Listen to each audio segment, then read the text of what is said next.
أشهد أن لا إله إلا الله. يقول الله عز وجل في كتابه الكريم بعد أن أقول أعوذ بالله من الشيطان الرجيم إن تجتنبوا كبائر ما تنهون عنه نكفر عنكم سيئاتكم وندخلكم مدخلا كريما ولا تتمنوا ما فضل الله به بعضكم على بعض للرجال نصيب مما اكتسبوا وللنساء نصيب مما اكتسبنا واسألوا الله من فضله إن الله كان بكل شيء عليما رب اشرح لي صدري ويسر لي أمري واحلل عقدة من لساني يفقه قولي آمين يا رب العالمين. আজকে আমি সূরাতুন নিসার দুটি আয়াত শেয়ার করতে চাই। একটি আয়াতে আল্লাহ বলছেন সবার আগে কোন কোন পাপগুলো থেকে আমাদেরকে দূরে থাকা প্রয়োজন। অনেক সময় একজন মুসলিমের জীবনে কাজের অগ্রাধিকার নির্ধারণের ক্ষেত্রে সঠিকভাবে বুঝের অভাব দেখা দেয়। কিছু কিছু কাজ অন্য কাজের চেয়ে বেশি গুরুত্বপূর্ণ, অন্যান্য কাজের চেয়ে আপনার নামাজ বেশি জরুরি। ইসলামের এমন অনেক আমল রয়েছে যা জীবনকে সৌন্দর্যমণ্ডিত করে তুলবে, কিন্তু সেই কাজগুলো গুরুত্বর দিক থেকে নামাজের কাছাকাছি পর্যায়েও নেই, বা পাপ কাজের ক্ষেত্রেও এরকম প্রাধান্য রয়েছে। অনেক আমল রয়েছে যেগুলো আমাদের করা উচিত, যেমন ঘরে প্রবেশের সময় ডান পা দিয়ে প্রবেশ করা উচিত, টয়লেটে প্রবেশের সময় বাম পা দিয়ে প্রবেশ করা উচিত, এবং নির্দিষ্ট দোয়াগুলো পড়া উচিত। এ ধরনের আমলগুলো করার চেষ্টা থাকা উচিত, এগুলো উপেক্ষা করার কোনো সুযোগ নেই। কিন্তু এমন অনেক পাপ কাজ রয়েছে যেগুলো করা কবিরা গুনাহ। অনেক সময় এই অগ্রাধিকার নির্ধারণের ক্ষেত্রে মানুষ যখন সঠিক জ্ঞানের অভাব থাকে তখন তারা ছোট ছোট ব্যাপারকে বেশি গুরুত্ব দেয়। তারা নিশ্চিত করতে চায় যে আমি অমুক অমুক সুন্নাহ ঠিকভাবে পালন করছি তো, অমুক অমুক দোয়াগুলো নিয়মিত পড়ছি তো, শুক্রবারে সূরাতুল কাহফ পড়ছি তো, ইত্যাদি ইত্যাদি। তো তারা ছোট ছোট আমলগুলো সঠিকভাবেই আদায় করে, কিন্তু একই সময়ে চোখের সামনে থাকা বিশাল বিশাল গুনাহগুলো অনায়াসেই করে ফেলে। করার সময় দ্বিতীয়বার চিন্তাও করে না। যেমন ধরুন হারাম উপার্জনের টাকা, জিনা করা, সুদ, এরকম বড় বড় গুনাহ, বিরাট বিরাট শয়তানি পাপগুলো সে অনায়াসেই করে যায়। মনে হয় যেন চোখ থাকতেও সে অন্ধ। ছোট ছোট আমলগুলো আপনি ঠিকই গুরুত্ব দিয়ে করে যাচ্ছেন, যেন মনে মনে ভালো ফিল করতে পারেন যে যাক আমি তো ধর্ম পালন করছি। এজন্যই কুরআন আমাদেরকে বিভিন্ন আমলের সঠিক অনুপাত ঠিক করে দিয়েছে। আল্লাহ এই আয়াতে বলছেন ইনতাজতানিবু কাবাইরা মা তুনহাউনা আনহু, যদি তোমরা নিষিদ্ধ কাজের বড় বড়গুলো হতে বিরত থাকো। সুতরাং দেখা যাচ্ছে এমন অনেক বড় বড় পাপ রয়েছে যেগুলো থেকে আমাদের অবশ্যই বিরত থাকতে হবে। যদি আমরা এটা করতে পারি তাহলে ছোট ছোট পাপের ক্ষেত্রে আল্লাহ বলছেন নুকাফিরু আনকুম সাইয়্যাতিকুম, তাহলে আমি তোমাদের ছোট ছোট পাপগুলো ক্ষমা করে দেব। অর্থাৎ আগে সিরিয়াস ব্যাপারগুলো যত্ন নাও। কোরআন যেগুলোর উপর গুরুত্ব আরোপ করেছে, যেমন টাকা উপার্জনের বিষয়টা, কিভাবে আমরা টাকা আয় করি এবং কিভাবে তা ব্যয় করি, সে ব্যাপারে আগে যত্নবান হওয়া, এটা খুবই সিরিয়াস একটা ব্যাপার। আমাদের আশেপাশে যারা আছে তাদের অধিকারের ব্যাপারে সাবধান থাকা, যারা এতিম বা অভাবগ্রস্ত তাদের দেখাশোনা করা। সূরা মাউনে আল্লাহ বলছেন ফাযালিকাল্লাযী ইয়াদউল ইয়াতীম, সেই ব্যক্তি যে এতিমকে গলা ধাক্কা দেয়। এগুলো বড় ধরনের পাপ। তারপর যেভাবে আমরা আমাদের ব্যবসা বাণিজ্য চালাই, কেউ যদি আপনার কাছে টাকা পায়, কোনো কন্ট্রাক্ট মানতে যদি ওয়াদাবদ্ধ হন, কোনো সেবা প্রদান করার জন্য যদি আপনাকে বেতন দেওয়া হয়, কাজের ক্ষেত্রে সততা বজায় রাখা। ঠিক একইভাবে কোরআনে বর্ণিত সবচেয়ে ভয়ঙ্কর পাপগুলোর একটি হলো সুদ। একইভাবে আমাদের পবিত্রতা রক্ষা করা, অর্থাৎ জেনা ব্যভিচার থেকে বিরত থাকা, এটা কবিরা গুনাহ। এটা এত বড় গুনাহ যে আল্লাহ বলছেন লা তাকরাবুজ জিনা, ব্যভিচারের কাছেও যেও না। অন্যান্য ছোট ছোট গুনাহে তোমরা হয়তো জড়িয়ে পড়বে। হতে পারে তোমার নামাজে যথেষ্ট মনোযোগ ছিল না, অজুটাও হয়তো উত্তম রূপে করা হয়নি। হতে পারে যখন নামাজ পড়ছিলে তখন অন্য কোথাও মন পড়েছিল। হতে পারে হজ বা উমরা করার সময় কিছু কিছু নিয়মকানুন ঠিকমতো পালন করতে পারোনি। কখনো কখনো হয়তো ধৈর্য হারিয়ে ফেলেছিলে। এই ছোট ছোট বিষয়গুলো ক্ষমা করে দেওয়া হবে, কারণ তোমরা বড় বড় পাপ থেকে বিরত ছিলে। ছোট বড় পাপের এমন একটি তারতম্য কোরআনে জোর দিয়ে উপস্থাপন করা হয়েছে। কিন্তু এই আয়াতের যে ব্যাপারটি আমার কাছে বেশ চমৎকার লেগেছে, সেটা শুধু তিনি যে আমাদের পাপগুলো উপেক্ষা করবেন তা নয়, বরং এই পাপগুলোর কথা মনে করে আমরা প্রায় লজ্জিত হয়ে পড়ি। আল্লাহ এর সাথে সাথে আরও যোগ করে বলেন ওয়ানুদখিলুকুম মুদখালান কারিমা, এবং সম্মানজনক স্থানে তোমাদের প্রবেশ করানো হবে। অন্য কথায় ওই ছোট ছোট ত্রুটিগুলোকে উপেক্ষা করে তোমাদেরকে সম্মানিত করা হবে, মর্যাদা দেয়া হবে। আর ওই সব লজ্জাজনক ব্যাপারগুলো তোমাদের রেকর্ড থেকে মুছে ফেলা হবে। তাই যখন তোমরা আল্লাহর সামনে আসবে অপমানিত হবে না, তোমাদের সম্মানজনক স্থানে প্রবেশ করানো হবে। এই আয়াতের আরেকটি ব্যাপারও আমার কাছে বেশ চমৎকার মনে হয়েছে। এই আয়াতের পূর্বের কয়েকটি আয়াতে কিছু কিছু কবিরা গুনাহ নিয়ে কথা বলা হয়েছে, যেমন ব্যবসায় প্রতারণা করা, কাউকে অন্যায়ভাবে হত্যা করা। আর ছোট ছোট পাপ ক্ষমা করে দেওয়ার আয়াতের ঠিক পরের আয়াতে আরও অসাধারণ উপায়ে জীবনের বিভিন্ন বড় বড় পাপে জড়িয়ে পড়ার যে মূল কারণ সেটা বলা হয়েছে। আল্লাহ আজ্জা ওয়া জাল্লা বলেন, ওয়ালা তাতামান্নাউ মা ফাদ্দালাল্লাহু বিহি বা'দাকুম আলা বা'দ। আর তোমরা আকাঙ্ক্ষা করো না এমন সব বিষয়ে যাতে আল্লাহ তাআলা তোমাদের একের উপর অন্যের শ্রেষ্ঠত্ব দান করেছেন। তো আমাদের ক্ষেত্রে যা ঘটে যখন আমরা এমন কাউকে দেখি যে আমাদের চেয়ে বেশি টাকা উপার্জন করে, আমাদের চেয়ে তার চেহারাটাও বেশি সুন্দর, তার গাড়িটাও উত্তম, তার সাংসারিক জীবনটাও প্রশান্তির, কখনো কখনো ভাই বোনের মাঝেও এই হিংসা দেখা দেয়। যেমন আমি বলতে শুনেছি, আমার বোনের গায়ের রং আমার চেয়ে উজ্জ্বল। হিংসা বিভিন্ন প্রকৃতির হতে পারে। কারো ভালো কিছু থাকার কারণে আপনি তাকে ঈর্ষা করতে পারেন, এবং আপনার নিজের সেটা না থাকার কারণ নিয়ে সারাক্ষণ চিন্তা করতে পারেন। আর এই চিন্তা আপনাকে শেষ করে দিতে পারে। এটা ছোট বড় যে কোনো কিছুর জন্য হতে পারে। এটা বস্তুগত বিষয় যেমন অর্থকড়ি, ঘরবাড়ির জন্য হতে পারে। আবার অবস্তুগত বিষয় যেমন বাবার ভালোবাসা, মায়ের ভালোবাসার জন্যও হতে পারে। বাবা কেন তাকে এত ভালোবাসে, আমার প্রতি তো এত মনোযোগ দেয় না। মা সবসময় শুধু আমার দোষ দেখেন, তিনি কখনো ওর দোষ দেখেন না। মাঝে মাঝে পিতামাতার আচরণ ব্যাপারটাকে আরও জটিল করে তোলে, কারণ তারা বারবার বলতে থাকেন, কেন তুমি তোমার ভাইয়ের মতো হতে পারো না, ও কত লক্ষ্মী। তাদের এমন আচরণ পরিবারের ভিতরে আরও বেশি হিংসা তৈরি করে। আল্লাহ এখানে বলছেন, অন্যদের যা দেয়া হয়েছে তার জন্য আকাঙ্ক্ষা করো না। আপনি নিজেই তো দেখতে পান যে আপনার চেয়ে ভালো চেহারার মানুষ রয়েছে, আপনার আমার চেয়ে বুদ্ধিমান মানুষও রয়েছে, আমাদের চেয়ে বেশি টাকা কামাই করে এমন লোকজনও রয়েছে। পরিবারে এমন কেউ থাকতে পারে যে আপনার চেয়ে বেশি প্রশংসা লাভ করে। কখনো কখনো হয়তো অন্যায়ভাবে তাদেরকে প্রাধান্য দেওয়া হয়, কিন্তু অনেক ক্ষেত্রে আসল ব্যাপার হলো আল্লাহ তার জন্য রিজিকের যে দরজা খুলে দিয়েছেন তা তিনি আমার জন্য খুলেননি, তিনি আমার জন্য অন্য দরজা খুলে দিয়েছেন। আমরা অন্য একজনকে যা দেয়া হয়েছে ঠিক সেটাই কামনা করি। আল্লাহ আপনাকে আমাকে অন্য একজনের মতো করে বানাননি। আল্লাহ অন্য মানুষদের জন্য রিজিকের যে দরজা খুলে দিয়েছেন তা হয়তো আমার জন্য দেননি। আমাদের প্রত্যেকেরই রয়েছে জীবিকা উপার্জনের স্বতন্ত্র সুযোগ। আল্লাহর অনুগ্রহ অর্জন করতে হলে আমাদের প্রত্যেককে যে সুযোগ দেওয়া হয়েছে তার আলোকে কঠোর পরিশ্রম করতে হবে, অন্যদের সাথে নিজেকে তুলনা করে নয়। এই আয়াত যে ইতিবাচক বিষয়গুলোর প্রতি জোর দেয় সেটা আলোচনা করার পূর্বে আমি আরেকটা ব্যাপারে কথা বলতে চাই। এই হিংসা কেন অনেকগুলো বড় বড় গুনাহের মূল কারণ? আমাদের জানা মতে রেকর্ড করা ইতিহাসে আল্লাহর বিরুদ্ধে সর্বপ্রথম যে বিদ্রোহ করা হয় তা হলো ইবলিস শয়তানের বিদ্রোহ। আর এই বিদ্রোহের মূল কারণ ছিল হিংসা। সে কেন এত মনোযোগ পাচ্ছে? তাকে তো জাস্ট মাটি দিয়ে তৈরি করা হয়েছে। এভাবেই অবাধ্যতার শুরু। মানুষ পৃথিবীতে আসার পর সর্বপ্রথম যে পাপটি সংঘটিত হয় তা হলো কাবিল কর্তৃক তার ভাই হাবিলের হত্যা। সেটাও ছিল হিংসার কারণে।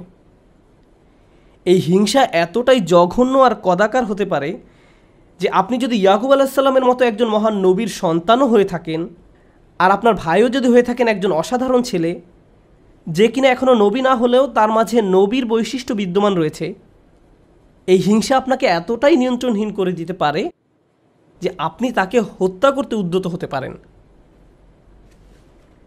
আমি যা বোঝাতে চাচ্ছি তা হলো হিংসা এবং ঈর্ষাকে ছোট করে দেখা উচিত নয়। ব্যাপারটাকে এমন মনে হতে পারে যে এটি আমার আপনার ভিতরে একটা অনুভূতি মাত্র। মূলত হিংসার আরবি শব্দ হলো হাসাদ, আর হাসাদ শব্দের শাব্দিক অর্থ হলো আঁচড়। তারা এটাকে এভাবে বর্ণনা করে, হিংসা হলো মনের ভেতরে একটি চুলকানি। ঠিক শরীরের চামড়ার উপর কোনো পোকামাকড় কামড় দিলে আপনি যেমন চুলকাতে চান সেরকম। এটি যত চুলকাবেন অবস্থা তত খারাপ হবে। আপনার উচিত হলো একে উপেক্ষা করা, এবং এক সময় এটা এমনিতেই ভালো হয়ে যাবে। আপনাকে এটা উপেক্ষা করতে হবে। এটাই হাসাদ। ইমাম হাসান রাদিয়াল্লাহু তাআলা আনহু বলেন, আমি হিংসুকের চেয়ে এমন কোনো অনিষ্টকারী দেখিনি যাকে আসলে বেশি ক্ষতিগ্রস্ত ব্যক্তির মতো দেখায়। সাধারণত কেউ ক্ষতি করলে অন্য একজন তার এই ক্ষতির কারণে ক্ষতিগ্রস্ত হয়, কিন্তু হিংসার ক্ষেত্রে ক্ষতিকারী নিজেই নিজের ক্ষতি করে। সে হিংসা করছে কিন্তু এই হিংসার কারণে নিজেই নিজের অনিষ্টের শিকার হচ্ছে। আর এ কারণেই সূরা ফালাকে হিংসুকের হিংসা থেকে আমরা আল্লাহর নিকট আশ্রয় প্রার্থনা করি। ওয়া মিন শাররি হাসিদিন ইযা হাসাদ। হিংসুকের অনিষ্ট থেকে যখন সে হিংসা করে, ঠিক সেই মুহূর্তে যখন সে হিংসা করে, এটা খুবই গুরুত্বপূর্ণ একটা ব্যাপার। এই হিংসার কারণে আপনার আমার জীবনে ভয়ঙ্করতম সমস্যা তৈরি হতে পারে। এখন আমি নিজেকে বিশ্লেষণ করতে চাই। যখন আমি নিজেই অন্যকে হিংসা করতে শুরু করি, তখন কোন কোন ধরনের নেয়ামত থেকে নিজেকে বঞ্চিত করি? যখন আমি নিজেই অন্যের উন্নতি সহ্য করতে পারি না, ব্যাপারটা আর একটু খোলাসা করে বলছি। تمني زوال النعمة لدونه। আপনি ইচ্ছা করেন যে তার যেন এই নিয়ামতটি না থাকে। ব্যাপারটা এমন নয় যে আচ্ছা ওই ভাই খুবই শক্তিশালী, আমি যদি তার মতো শক্তিশালী হতাম। না না না, আমি ইচ্ছা করি যে সে অসুস্থ হয়ে পড়ুক আর আমি শক্তিশালী হয়ে উঠি। আপনি ইচ্ছা করেন তার মাঝে যেন ওই ভালো বিষয়টা না থাকে। কোন কারণে সে ওইটা পাবে? আচ্ছা সে প্রমোশন পেয়েছে, এখন আমারও ইচ্ছা হয় যে আমিও যেন প্রমোশন পাই। না না না, হিংসা হলো আমি চাই সে বরখাস্ত হোক আর আমি প্রমোশন পাই। আপনি তার ব্যর্থতা দেখতে চান, আপনার ভেতরের কিছু একটা চায় তার যেন পতন ঘটে। তার পতনের ফলে আপনার জীবিকায় সমৃদ্ধি আসে না, আপনার এতে কোনো উপকার হয় না, তবু আপনার ভেতরের কিছু একটা তার পতন কামনা করে। যদি তার পতন ঘটে তাহলে আপনার কাছে তা ভালো লাগবে। এটাই হলো হাসাদ। কিভাবে এটা একজনের ভালো দিক ধ্বংস করে দেয়? আমরা ইবলিস শয়তান সম্পর্কে জানি। আল্লাহ তাকে ফেরেশতাদের কাতারে রেখেছিলেন, এর চেয়ে উন্নত কোনো মর্যাদা হতে পারে না। কিন্তু হিংসা তাকে এত উচ্চ পর্যায় থেকে একেবারে নিম্নতম পর্যায়ে নামিয়ে দিয়েছে, আল্লাহর নিকট থেকে বহু দূরে সরিয়ে দিয়েছে। চিন্তা করতে পারেন এত বড় মর্যাদা কেড়ে নেওয়া হলো, এর মূল কারণ ছিল হিংসা। চিন্তা করতে পারেন মূল কারণ হলো নিজেকে অনেক বড় কিছু মনে করা। হিংসার কারণে হত্যার মতো জঘন্য অপরাধ সংঘটিত হলো। আল্লাহ সূরা আরাফে বর্ণনা করেন, কাআন্নামা কাতালান নাসা জামিআ, সে যেন গোটা মানব জাতিকে হত্যা করলো। হিংসার কারণে হত্যার মতো জঘন্য অপরাধ সংঘটিত হলো, আর এই মহাপাপের মূল কারণও ছিল হিংসা। এই সকল উদাহরণের মূল শিক্ষা হলো আমাদের নিজেদেরকে ভালো করে বিশ্লেষণ করে দেখা উচিত আমরা নিজেরা এই রোগে আক্রান্ত কিনা। ভালো করে খতিয়ে দেখা উচিত আমাদের মাঝে এই ঘৃণ্য ব্যাধিটি আছে কিনা। মানুষ শুধু টাকা পয়সা নিয়ে হিংসা করে না, মানুষ প্রায় সব কিছু নিয়ে হিংসা করে। পরিবারের সবার মনোযোগের কেন্দ্রবিন্দু হওয়া, এটা এমনকি ধর্মীয় পরিমণ্ডলেও ঘটতে পারে। ভাই জানেন অমুক শায়েখ, তার ভিডিও মানুষ বেশি দেখে। আপনি তার ফলোয়ারদের সাথে নিজের ফলোয়ারদের তুলনা করছেন কেন? মাহফিলে তাকে কেন প্রধান বক্তা করা হলো, তাকে কেন সবচেয়ে ভালো সময় বক্তব্য দিতে দেয়া হলো? এমন ঘটনা মসজিদেও ঘটতে পারে। ভাই দেখেছেন তারা কত টাকা তুলেছে, আমরা এত টাকা তুলতে পারিনি। আর এই মনোভাব প্রতিযোগিতায় সীমাবদ্ধ থাকে না, হিংসায় পরিণত হয়। কেন তারা আমাদের চেয়ে ভালো করছে? এই হিংসা এমনকি ধর্মীয় পরিমণ্ডলেও আঘাত করতে পারে। মদিনায় আসার পর সাহাবীরা ধারণা করেছিলেন মদিনার ইয়াহুদিরা সবার আগে ইসলাম ধর্ম গ্রহণ করবে। এ সম্পর্কে কোরআনে এসেছে, আফাতাতমাউনা আইয়ুমিনু লাকুম, তোমরা কি আশা করো যে তারা তোমাদের কথা ঈমান আনবে? কারণ তারা আহলে কিতাব, তারা ওহী অবতীর্ণ হওয়া সম্পর্কে অবগত ছিল। তারা রাসূল সাল্লাল্লাহু আলাইহি সাল্লামকে সেভাবে চিনত যেভাবে তারা তাদের ছেলে মেয়েদের চিনতে পারত। এর কারণ ছিল আসলে হিংসা। তারা এই ব্যাপারটা মেনে নিতে পারেনি যে নবী প্রেরণের অনুগ্রহটি বনী ইসরায়েলদের কাছ থেকে অন্যদের কাছে চলে যাবে। তারা চাইতো ওহী মুহাম্মদ সাল্লাল্লাহু আলাইহি সাল্লামের কাছে না এসে তাদের কারো কাছে আসুক। জীবনের এমন কোনো দিক নেই যেখানে হিংসার আক্রমণ হওয়ার সম্ভাবনা নেই। এটা আপনার চাকরি জীবনে প্রভাব ফেলতে পারে, ব্যবসায়িক জীবনে প্রভাব ফেলতে পারে, আপনার পারিবারিক জীবন, ব্যক্তিগত জীবন, ধর্মীয় জীবন, সামাজিক জীবন থেকে শুরু করে জীবনের প্রতিটি ক্ষেত্রে এর প্রভাব পড়তে পারে। সম্প্রতি বিশ্বের বিভিন্ন প্রান্তে ভ্রমণ করার অভিজ্ঞতা থেকে আমি এক নতুন ধরনের হিংসা সম্পর্কে অবগত হয়েছি। অনেক বোন এসে আমার কাছে প্রশ্ন করেন, এটা বলার কারণে হয়তো আমি সমস্যায় পড়তে পারি, যাই হোক, কোরআনে কেন পুরুষদের জন্য অমুক অমুক বিধান দেওয়া হয়েছে আর নারীদের জন্য সম্পূর্ণ ভিন্ন বিধান দেওয়া হয়েছে? পুরুষদের কেন বোরকা পরতে হয় না? আমাকে এই প্রশ্ন করা হয়েছিল। ডিভোর্স আইনের ক্ষেত্রে দেখা যায় আইনগুলো কেমন যেন পুরুষের অনুকূলে, মহিলারা জান্নাতে কী পাবে? আমি বলছি না যে এই প্রশ্নগুলোকে উপেক্ষা করতে হবে, কিন্তু এখানে একটা ব্যাপার আমাদের সাবধান থাকতে হবে। আমরা আল্লাহ সুবহানাহু ওয়া তাআলা সম্পর্কে কথা বলছি। তিনি যখন কোনো বিধিবিধান নাজিল করেন, এই বিধানগুলো আমি প্রবর্তন করিনি, আমি শুধু এই বিধানগুলো বোঝার চেষ্টা করেছি এবং শেখানোর চেষ্টা করছি। কিন্তু যিনি এই বিধানগুলো দিয়েছেন তিনি হলেন সবচেয়ে দয়াবান, ভালোবাসাপূর্ণ এবং সবচেয়ে ন্যায় বিচারক। যদি এই বিধান নিয়ে আপনার অন্তরে খুঁতখুঁতে ভাব থাকে এবং মনে মনে ভাবেন যে আমার মনে হচ্ছে এখানে ন্যায্য বিধান দেওয়া হয়নি, ন্যায্য বিধান দেয়া হয়নি। এটা খুবই মারাত্মক একটি সমস্যা। এমনকি আল্লাহ সম্পর্কে এই মনোভাব যে আমাকে ঠকানো হয়েছে, আমাকে তিনি যা দিয়েছেন সেখানে ঠকিয়েছেন, আমাকে পুরোপুরি বুঝতে হবে কেন তিনি আমাকে এটা করতে বলেছেন। একটা ব্যাপারে বলছি, উদাহরণস্বরূপ কেউ যদি আমাকে জিজ্ঞেস করে কেন আল্লাহ মহিলাদেরকে পর্দা করতে বলেছেন, আমার সৎ জবাব হবে আমি জানি না। আমি নিজে নিজে চিন্তা করে হয়তো এই বিধানের কিছু উপকারী দিক তুলে ধরতে পারবো, কিন্তু এই উপকারী দিকগুলো আল্লাহ অবতীর্ণ করেননি। এই উপকারগুলো আমি চিন্তা করে বুঝতে পারলাম, আর আমার এই সাহস নেই যে আমি বলবো যে অমুক অমুক যুক্তির কারণে হিজাব পড়তে হবে, কারণ এই যুক্তিগুলো আল্লাহ অবতীর্ণ করেননি। অনেক সময় আল্লাহ কোনো বিধান নাজিল করেন কিন্তু তার পেছনের কারণ বর্ণনা করেন না। তিনি বলবেন তুমি নিজে নিজে চিন্তা করে দেখো, লাআল্লাকুম তাতাফাক্কারুন লিয়াদাব্বারু আয়াতিহি, কেন এই বিধানগুলো দেয়া হয়েছে তা তোমরা নিজেরা চিন্তা করে খুঁজে নাও। তবে একটা ব্যাপার আমি নিশ্চিত জানি, যে বিধানই তিনি অবতীর্ণ করেন না কেন তা আমাদের প্রতি তার অপার অনুগ্রহ মাত্র। আল্লাহ এই আয়াতগুলোতে কি বলছেন? উত্তরাধিকার সম্পত্তি বন্টনের বিষয় বর্ণনা করা আয়াতগুলোর পরে এসেছে। ইসলামের সবাই সমান উত্তরাধিকার সম্পত্তি পায় না, নারী এবং পুরুষ সমান সম্পত্তি পায় না, তারা মেয়ে, স্ত্রী, মা যেই হোক না কেন সমান সম্পত্তি পায় না। তাই আল্লাহ কি বলেছেন? লিররিজালি নাসিবুম মিম্মা ইকতাসাবু ওয়া লিন-নিসাই নাসিবুম মিম্মা ইকতাসাবনা, পুরুষদের জন্য রয়েছে অংশ তারা যা উপার্জন করে তা থেকে, এবং নারীদের জন্য রয়েছে অংশ যা তারা উপার্জন করে তা থেকে। এই আয়াতে মিন অর্থাৎ থেকে এই শব্দের ব্যবহারটি লক্ষ্য করার মতো। এই পৃথিবীতে যত কিছুর জন্য আপনি কাজ করেন তার সবটুকুর ফসল পাবেন না, এর থেকে একটি অংশ পাবেন আর বাকি অংশ পরে পাবেন। অথবা আপনি কাজ করেছেন কিন্তু তার কিছু অংশ সুফল পাওয়ার যোগ্য ছিল না, যেমন হয়তো আপনার নিয়ত শুদ্ধ ছিল না, কাজটা যথেষ্ট পরিশুদ্ধ ছিল না, তাই আপনি আপনার কাজের সেই অংশের মূল্য পাবেন যা মূল্য পাওয়ার যোগ্য ছিল। তাই আল্লাহ বলছেন পুরুষরা কি পাবে তার জন্য একটি মান আমি নির্ধারণ করে রেখেছি, আবার নারীরা কি পাবে তার জন্য একটি মান আমি নির্ধারণ করে রেখেছি। তারপর তিনি বলছেন ওয়াসআলুল্লাহ মিন ফাদলিহি, কুরআনের অসাধারণ একটি বাক্য। এর অর্থ হলো আর আল্লাহর কাছে তার অনুগ্রহ প্রার্থনা করো। এখানে ফাদল দ্বারা শুধু অনুগ্রহ বোঝায় না।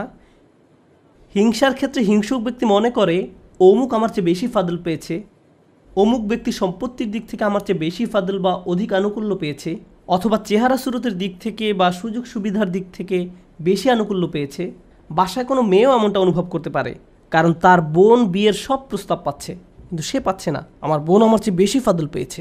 আল্লাহ বলছেন যদি তুমি ফাদল পেতে চাও তাহলে আল্লাহর অন্য কোনো সৃষ্টির চেয়ে বেশি চাওয়ার পরিবর্তে সরাসরি আল্লাহর কাছ থেকে নিজের জন্য ফাদল চাও।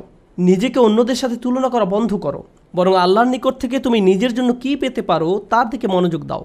মনে মনে ধরে নাও যে আশেপাশে কারো কোনো অস্তিত্ব নেই, অন্যদের কি আছে সে সম্বন্ধে চিন্তা ভাবনা করা বন্ধ করো। মনের উপর যদি এরূপ নিয়ন্ত্রণ প্রতিষ্ঠা করতে পারেন তাহলে খুবই সুখী জীবনযাপন করতে পারবেন।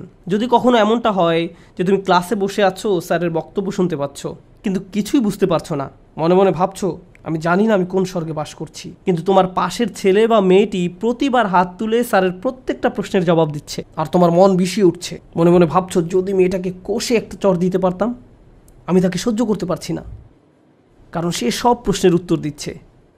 তোমার সকল মনোযোগের কেন্দ্রবিন্দুতে এমন একজন যে তোমার চেয়ে বেশি বুদ্ধিমান, যে স্যারের প্রিয় ছাত্র, যে সকলের মনোযোগ পাচ্ছে, যার কারণে তোমার নিজেকে খারাপ ছাত্র মনে হয় বা যার কারণে তারা তোমাকে লজ্জা দিচ্ছে। কিন্তু একটা ব্যাপার কি তুমি খেয়াল করেছো?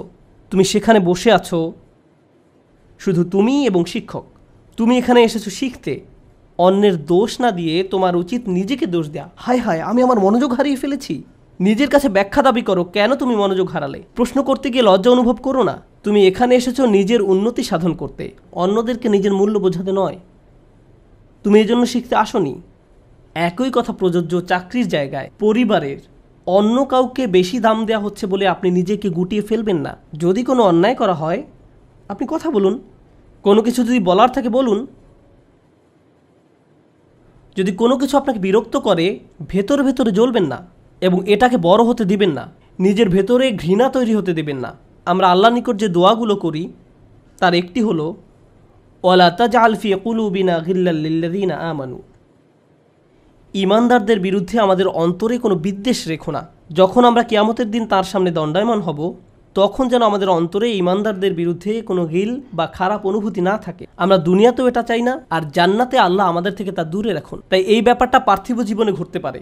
এমন হতে পারে যে কারো বিরুদ্ধে আপনার অন্তরে হিংসার মনোভাব তৈরি হচ্ছে, ও সে তো এই পজিশন পাওয়ার যোগ্য নয়, সে তো অমুক কাজ করার যোগ্য নয়। আপনার অন্তরে যদি এমন অনুভূতি তৈরি না হয় তাহলে সেটা খুবই ভালো। কিন্তু অনেক মানুষ আছে যারা এভাবে চিন্তা করে, ওই লোক আমার চেয়ে অনেক বেশি বেতন পায়, সে কেন আমার চেয়ে বেশি বেতন পাবে? তারা কত টাকা বেতন পায় বা না পায় তার সাথে আপনার সম্পর্ক কি? আপনি কি করেন? আপনি কি অর্জন করেছেন? আপনার যদি মনে হয় যে আপনার আরও বেশি বেতন পাওয়া উচিত, তাহলে ব্যাপারটা যথাযথ কর্তৃপক্ষকে বলুন। ওয়াসআলুল্লাহ মিন ফাদলিহি, আল্লাহর কাছে তাঁর অনুগ্রহ প্রার্থনা করুন। ইন্নাল্লাহ কানা বিকুল্লি শাইইন আলিমা, নিঃসন্দেহে আল্লাহ তাআলা সর্ববিষয়ে জ্ঞাত। যখন আমরা অন্যের সাথে নিজেকে তুলনা বন্ধ করব, যখন পুরুষ বা নারী হিসাবে কি পেলাম বা কি পেলাম না এসব নিয়ে চিন্তা করা বন্ধ করব, অমুক অমুক ব্যক্তির কারণে আমি পেছনে পড়ে আছি এমন চিন্তা করা বন্ধ করব, আপনার এবং আল্লাহর মাঝে আর কেউ নেই। যদি কোনো বিষয়ে অগ্রগতি অর্জন করতে চান, সরাসরি আল্লাহকে বলুন ওয়াসআলুল্লাহ মিন ফাদলিহি। অন্যথায় সারা জীবন ধরে কেবল অন্যের বিরুদ্ধে অভিযোগই করে যেতে পারবেন। কিভাবে তারা আপনার প্রতি অন্যায় করেছে, কিভাবে তারা আপনাকে সুযোগ থেকে বঞ্চিত করেছে, কিভাবে সবাই পেয়েছে কিন্তু আপনি পাননি। আর এভাবে অভিযোগ করলে আপনার জীবন তো দুর্দশাগ্রস্ত হবেই, আপনার কারণে আপনার আশেপাশের মানুষের জীবনও দুর্বিষহ হয়ে পড়বে। এই আয়াতটি নিয়ে সর্বশেষ যা শেয়ার করতে চাই, বিশেষ করে যখন আমরা তেলাওয়াত করি ওয়া মিন শাররি হাসিদিন ইযা হাসাদ, এখানে ইযা শব্দটির দিকে বিশেষ মনোযোগ দিন। কেউ কেউ বলেন এখানে হাসাদকে বর্ণনা করা হয়েছে একটি গুণ হিসেবে, শুধুমাত্র শব্দগতভাবে ইসমে ফাইল হিসেবে নয়, বরং একজন মানুষের একটি খারাপ গুণ হিসেবে, অর্থাৎ এমন ব্যক্তি যার মাঝে হিংসার প্রবণতা আছে। কিন্তু ইযা শব্দটি একটি বিষয়ের প্রতি